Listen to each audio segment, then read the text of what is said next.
এখন সমাজে হচ্ছে ইমামকে নিয়ন্ত্রণ করতেছে মসজিদ কমিটি। ইমামের কিন্তু আসলে নেতৃত্বটা নাই, সে শুধু নামাজটা পড়াচ্ছে, বলা যায় সে একটা চাকরি করতেছে। আমরা যখন সঠিক ইসলামটাকে জানলাম না, আমার যখন জ্ঞানের অভাব, জানার অভাব, তখন এই ঘাটতিটা হয়ে যাচ্ছে সমাজের বিভিন্ন জায়গায়। যে ঘাটতিগুলো, সেই ঘাটতিগুলোকে ফোকাস করে করে ওই মসজিদ থেকে যদি নানান উদ্যোগ নেওয়া হয়তো সমাজের আর অনেক সমস্যার সমাধান হয়ে যেত। ইমামদের কি আসলে অর্থনৈতিকভাবে স্বাবলম্বী হওয়া উচিত কিনা, উচিত হইলে সেটা কেমনে হবে? গত 5 বছরে এই বিষয়ে অনেক আলোচনা হয়েছে, বিভিন্ন রকম বক্তা বা মানে বিভিন্ন রকম বক্তব্য আছে। সেটা হচ্ছে যে ইমামদের কি আসলে অর্থনৈতিকভাবে স্বাবলম্বী হওয়া উচিত কিনা, উচিত হইলে সেটা কেমনে হবে। আচ্ছা, এখানে আমি একটু আপনাকে বিতর্কটা বলি, বিতর্কের ব্যাপারে আপনার মতামতটা আমি শুনতে চাই, বা এটা হয়তো অডিয়েন্সও শুনতে চায়। একটা মত হইল যে ইমামদের স্বাবলম্বী হওয়া উচিত, পুরা ওয়াজ মাহফিল একটা ব্যবসা, ইমামরা কেন খালি খাম পাবে। হ্যাঁ, ইমাম আবু হানিফা ব্যবসা করতেন, অনেকেই ব্যবসা করতেন, তাদেরকে স্বাবলম্বী হওয়ার চেষ্টা করা উচিত। সে কেন শুধুমাত্র খালি টাকা নিবে, খাম নিবে, এই মিলাদে গিয়ে খাম নিবে, এইখানে গিয়ে খাম নিবে, ওয়াজ থেকে টাকা নিবে। হ্যাঁ, ওয়াজ ব্যবসা শুরু করছে। সো ইমামদের অর্থনৈতিকভাবে স্বাবলম্বী হইতে হবে, তার পাশাপাশি সে ইসলাম শিখানোর জন্য বা এর জন্য কোনো টাকা নিবে না। এটা হচ্ছে একটা বক্তব্য। আরেকটা বক্তব্য হচ্ছে মানে উল্টা বক্তব্য হচ্ছে যে যদি প্রফেসর টাকা নেয়, ডাক্তার টাকা নেয়, তাহলে ইমাম কেন, সে যেটা জ্ঞানটা সে শিখছে, যে ট্রেনিংটা সে পাইছে, সেটা দেওয়ার জন্য সে কেন টাকা নিতে পারবে না? সে টাকা নিতেই পারে। যে একটা প্রফেসর ক্লাস নেওয়ার জন্য টাকা নেয়, একটা ইঞ্জিনিয়ার কনসালটেন্সির জন্য টাকা নেয়, তাহলে একটা হুজুর কেন ওয়াজের জন্য টাকা নিবে না, বা যে জন্য টাকা নিতে পারবে না? এটাকে তো আপনি বেআইনি বা হঠাৎ করে আপনি হারাম কেন বলতেছেন? আর যারা শুনতে আসছে তাদের তো এটা টাকা দিতেও কোনো সমস্যা নেই, আপনার কেন সমস্যা? আপনার কাছ থেকেও টাকা চায়ও নাই। পাশাপাশি সেটা হচ্ছে এই যে মসজিদটা পরিচালনা করবে, এই যে একটা মুক্ত পরিচালনা করবে, এটা করতে তো ফুল টাইম জব। এটাকে আপনি কেন জব হিসেবে দেখতেছেন না? সে তো আর ব্যবসা, মানে এমন তো না যে সে বাইরে চলে যাবে খালি নামাজের সময় আসবে, তাকে তো অন্যান্য কাজও করতে হয়েছে। অর্থাৎ ইমাম সাহেব যে কাজটা করতেছে, মুয়াজ্জিন সাহেব যে কাজটা করতেছে, বা এরকম ওয়াজা, তারাও তো একটা পুরি একটা কাজের মধ্যে আছে। যেমন ডক্টর, ইঞ্জিনিয়ার বা বিভিন্ন পেশায় যারা, তারা যেমন একটা পেশার মধ্যে আছে। তাহলে ওই পেশার সম্মানকে কেন আমরা সম্মানিত করব না? এই হলো দুইটা মত। আপনার কি মত? আসলে কোন রাস্তাটা সঠিক, বা কোন জিনিসটা আসলে হওয়া উচিত? শুধু ইতিহাসটা দেখেন যে সাহাবায়ে কেরাম কি করত। তারা কি দিনের দাওয়াত দিয়া টাকা পয়সা নিত? মানে যে সিস্টেমটা, এখন আমাদের সিস্টেমটা আর ওই যুগের সিস্টেমটা দেখেন। তারা দিনের দাওয়াতটা কিভাবে দিত, এর বিনিময়ে তারা কি বেনিফিট নিত, তারা ব্যবসা কেন করত, এই ব্যবসার টাকাগুলো কোথায় খরচ করত, মসজিদগুলো কিভাবে পরিচালনা হইতো। জাস্ট একটা ইতিহাস দেখলেই হয়ে যাবে। মসজিদ একজন ব্যবসা করতেছে, ওই যুগের যে প্রশাসক, মানে যে প্রশাসনের ব্যক্তিত্ব, যে বিচারক, সে ছিল ইমাম। বিচারক ছিল তার পেশা, সে বিচার করত, সরকারি ভাতা পাইতো। সে বিচারকের পদ হচ্ছে মসজিদ, মানে যে বিচারক সে হচ্ছে কি খতিব, সে হচ্ছে ইমাম, সমাজের ইমাম। এখন কিন্তু ইমাম মানে নেতা আমরা জানি, বাট এখন বিচারটা আর ইমাম সাহেব করতেছে না, বিচার করতেছে ধরুন কমিটি অথবা চেয়ারম্যান সাহেব। সমাজটা দুইটা ভাগে বিভক্ত হয়ে গেছে। এখন ঘাটতিটা কোথায়? ঘাটতিটা হচ্ছে পড়াশোনার। এই বিষয়ে প্রচুর কথাবার্তা বলতে হবে, তাহলে অনেক সমস্যার সমাধান হয়ে যাবে। যখন মানুষ এই জিনিসটা জানবে, এবং ইমাম সাহেবদেরকে কমিটি পরিচালনা করতেছে, অথচ সমাজের যারা নেতৃত্বস্থানীয় ব্যক্তি, ওই ইমামদের পরামর্শে তারা সমাজ পরিচালনা করতো, ওই সময় যদি করতো। এটা যখন মানুষ জানবে, পড়াশোনা করবে, তখন ওই যে ভ্রাতৃত্বের যে সমস্যা, শবে বরাত কি, এটা শুধু শায়েখের কথা শুনে না, সে ইসলামকে পড়াশোনা করে যখন জানছে, তখন ভাই ভাইয়ের মধ্যে না হবে বিভক্তি। তখন মানুষ না চাইবে ইমামকে নিয়ন্ত্রণ করতে, না চাইবে আপনার আমার পিছনে কেউ খোঁচা দিতে, কারণ সে তো জানে। থ্যাংক ইউ ভাই, আপনি কতগুলো চমৎকার কথা বলছেন। আমার কাছে মনে হয় কথাগুলো খুবই জরুরি, এবং এই আলোচনাটাও খুবই জরুরি। এবং আমার কাছে এখানে মনে হয় সেটা হচ্ছে গিয়ে যে একদিকে যেমন সাধারণ মানুষ হিসেবে আমাদের মতো সাধারণ মানুষদেরও ইসলাম সম্পর্কে অনেক জানা উচিত, পাশাপাশি ইমামদেরও ট্রেনিং দরকার, বা ওই চিন্তা ভাবনার একটা মানে একটা ট্রেনিং দরকার আর কি। যেখানে মনে করেন যে আরও বড় যারা আলেম, তারা বিষয়টাকে ইমামদের সামনে, কারণ একটা তো হচ্ছে কি যে যখন সে মাওলানা হওয়ার বা শায়েখ হওয়ার যে পদ্ধতিগতভাবে, ওইখানে তো সে ডেফিনেটলি কিছু আরবি শেখা বলি, আপনার কোরআনের ব্যাকরণ শেখা বলি, অথবা আপনার কোরআন মুখস্থ করার বিষয়গুলো বলি, হাদিস চর্চা করা বলি, সেগুলো শিখতেছে। কিন্তু সমাজের সাথে তার যে কথার প্রাসঙ্গিকতা, হ্যাঁ, তার চিন্তা চেতনার যে প্রাসঙ্গিকতা, ওই জায়গায় হয়তো বা ইমাম ডেভেলপমেন্ট ট্রেনিংয়ের অনেক রকম দরকার আছে, যেগুলা ইমামদের জীবনকেও আরও সহজ করবে এবং সমাজে তাদের সম্মানটাকে আরও বাড়াবে। কারণ অনেক সময় হয়তো কিছু ইমাম তারা নিজেরাও জানে না যে কোনটা তার অধিকার এবং কোনটা তার দায়িত্ব।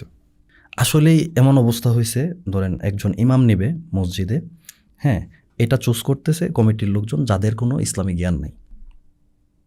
একজন ইমাম নিচ্ছে, তার আত্মীয় বা পরিচিত একজন বাইরে টাইরে গেছিল, একটু সৌদি আরবে থাকছে, পাঞ্জাবি পরে, এমন মানুষ ইমাম হয়ে গেছে আমি চিনি।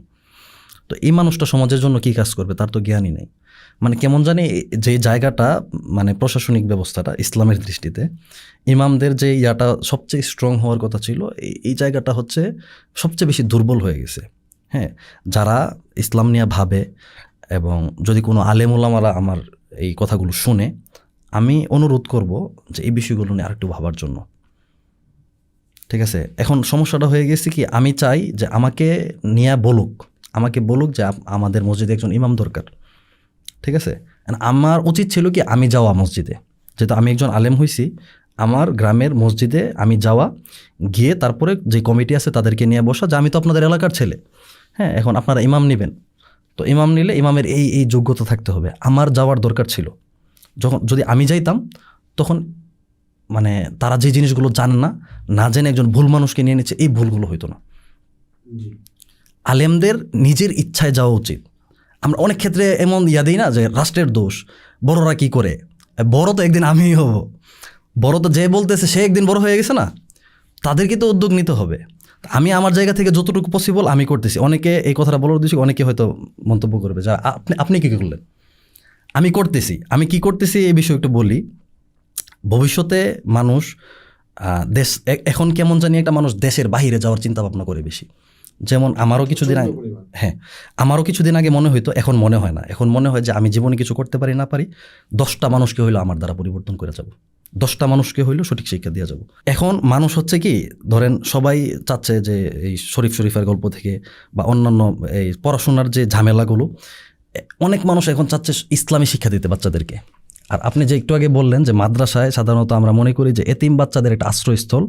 হ্যাঁ, এখন একজন মানুষ কোটিপতি, মানে তার অনেক টাকা পয়সা আছে, সে চিন্তা করতেছে যে আমার ছেলেটাকে মাদ্রাসায় দেব, মানে তার মাথায় এই চিন্তা আসে। এখন মাদ্রাসা মানে সে ভাবে কি এতিমদের আশ্রয়স্থল, এটা কিন্তু মাদ্রাসা মানে এতিমদের আশ্রয়স্থল না, এটা হচ্ছে কোরআন হাদিস শিখার জায়গা। অনেকের চিন্তা আর কি এটা। তো এটা হচ্ছে কোরআন হাদিস শিখার জায়গা, এটা হচ্ছে ইসলাম শিখার জায়গা, ইসলাম শিখার একটা স্কুল, ধর্ম শিখার স্কুল। এখানে সমাজনীতি শিখবে, এখানে অর্থনীতি শিখবে, সব কিছু শিখবে। মাদ্রাসায় গিয়ে কী শিক্ষা দেওয়া হয় এগুলোই অনেকে জানে না, জানে শুধু এটা একটা এতিমদের আশ্রয়স্থল। তারা একটু পড়াশোনা করে মসজিদে মনে হয় ইমামতি বা মাদ্রাসায় পড়ায় টড়ায় খাইতে হয়। মানে অনেকের গ্যাপ হয়ে গেছে সমাজের মধ্যে। তো আমি যেটা চিন্তা করতেছি যে এখন এই যে গ্যাপটা হয়ে যাচ্ছে, অনেক মানুষ দেশের বাইরে চলে যাচ্ছে। অনেকেই এখন চিন্তা ভাবনা যে আমি আমার ছেলেকে মাদ্রাসায় কোনোদিনও পড়াবো না, বাট আমি আমার ছেলেকে ইসলাম শিখাতে চাই। কথাটা বলছেন, আমি আমার ছেলেকে মাদ্রাসায় পড়াবো না, আলেম বানাবো না, হাফেজ বানাবো না। সে তার জীবনে চলতে যতটুকু ইসলামের মাসলা মাসাইল জানার দরকার, দোয়া কালাম জানার দরকার, নামাজটা পড়ার দরকার, এতটুকু যেন সে শিখে নিতে পারে। তো এখন এতটুকু শেখার জন্য সে কোনো মাদ্রাসায়ও দিবে না। কোথায় পড়াবে বাচ্চাকে, কার কাছে পড়াবে? অনেকের অভিযোগ যে টিউটর রাখলে অনেক প্রবলেম, মেজাজ খারাপ অনেকের। এই বিষয়ে ট্রেনিং নাই, প্রপার কোনো ট্রেনিং নাই, শিক্ষক গড়ার কোনো ট্রেনিং নাই, স্কুল নাই। আপনারা তো একটা বিষয় নিয়ে কাজ করতেছেন, এই বিষয়টা নিয়ে অনেকে কারো না কারো কাজ করার দরকার, যে যারা শিক্ষকতা করবে তাদেরকে ট্রেনিং দেওয়া হবে। এই বিষয়ে আমি প্রচুর আলোচনা করছি, ট্রেনিংয়ের প্রয়োজন। তো এখন যেই সমস্ত বাচ্চাগুলো হচ্ছে তারা চাচ্ছে যে একটু ইসলামটা আমি শিখিয়ে দিই, তাদেরকে নিয়েও তো কারো কাজ করার দরকার। আমি এই অপশনটাকে গ্রহণ করছি, আলহামদুলিল্লাহ কাজবাজ করতেছি আদর্শ মাদ্রাসা নিয়ে। এখানে বাচ্চারা, আমার টার্গেট হচ্ছে ক্লাস 3 পর্যন্ত অথবা 5 পর্যন্ত তারা স্কুলের সম্পূর্ণ সিলেবাস পড়বে। একটু ইংরেজি ভাষা, একটু আরবি ভাষা ছোটো বাচ্চারা শিখবে।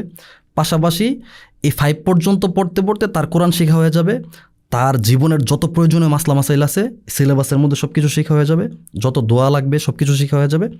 এরপরে সে জাস্ট চাইলে গিয়ে হেফজোখানায় মাদ্রাসায় পড়তে পারবে, এরপরে চাইলে সে ক্লাস 6 থেকে কন্টিনিউ করতে পারবে। দুইটাই সমান পাবে। এবং এই পাওয়ার জন্য আমি যতজনের সাপোর্ট নেওয়ার দরকার সব নিচ্ছি আলহামদুলিল্লাহ। আমি এই জায়গাটা নিয়ে কাজ করতেছি, আরও অনেক কাজ করার জায়গা ঘাটতি, অনেক জায়গাগুলো খালি পড়ে আছে, এইগুলো নিয়ে আমাদের কারো না কারো উদ্যোগ নিয়ে কাজ করার দরকার। আমরা একজন যদি এক একটা সেক্টর নিয়ে উদ্যোগ নিই তাইলে কিন্তু হয়ে যাবে। আমি তো 1-1.5 বছর 2 বছর মানে আমার কর্মজীবনে 2 বছরে আলহামদুলিল্লাহ এগুলো আমি ধরেন প্রকাশ করার মানুষ না আর কি, যতটুকু করছি তো আমি দেখি কি যে আলহামদুলিল্লাহ অনেক, আমি এগুলো করার যোগ্য না। আমি যতটুকু করতে পারছি 2 বছরে আমি এগুলো করার যোগ্য না। এখন 2 বছর আমি শুধু মনে হচ্ছে শুধু শিখছি, অনেক কিছুই শিখছি, অনেক কিছু করা বাকি। আমার যখন টিম হবে, আমার যখন একটা প্ল্যাটফর্ম হবে, এখন আলহামদুলিল্লাহ হচ্ছে, সব কিছু গোছাচ্ছি, আমি আরও অনেক মানুষের সহযোগিতা করতে পারবো। আচ্ছা, আমি যদি অনেক মানুষের সহযোগিতা করি, আমার কি আল্লাহ তাআলা প্রবলেম ফেলে রাখবে? আমাকে একজনের দোয়া শিখাইছিল একটা, যে তুমি এই দোয়া করো না যে আল্লাহ তুমি আমার কোটিপতি বানায় দাও। হ্যাঁ, তুমি দোয়া করো যে আল্লাহ আমি আমার সমাজে 5টা বিধবা মহিলা, আমি যেন তাদেরকে হেল্প করতে পারি, আমাকে সেই তৌফিক দাও। আমার সমাজে এই সমস্যা, আমি যেন 10 জন মানুষের পাশে দাঁড়াতে পারি, তুমি আমাকে ওই তৌফিক দাও। আল্লাহ তাআলা সাথে সাথে একটা কারিকুলাম তৈরি করবে আপনাকে ওই উপযুক্ত বানানোর জন্য। আপনি জাস্ট চায় দেখেন, আপনি আজকে যে অবস্থানে আছেন এটা তো আপনি হয়তো একসময় কল্পনা করতেন না, বাট এখন যে অবস্থানে আছেন সেই অবস্থান থেকে একটা ড্রিম কল্পনা আজকে এখন করেন যে আল্লাহ তুমি আমাকে এইভাবে মানুষের সহযোগিতা করার তৌফিক দাও। আল্লাহ অবশ্যই আপনাকে ওইখানে নিয়ে যাবে। এই ভিডিও ক্লিপসগুলো যদি আপনি মিস করতে না চান, পার্সপেক্টিভ ক্লিপসে সাবস্ক্রাইব করুন।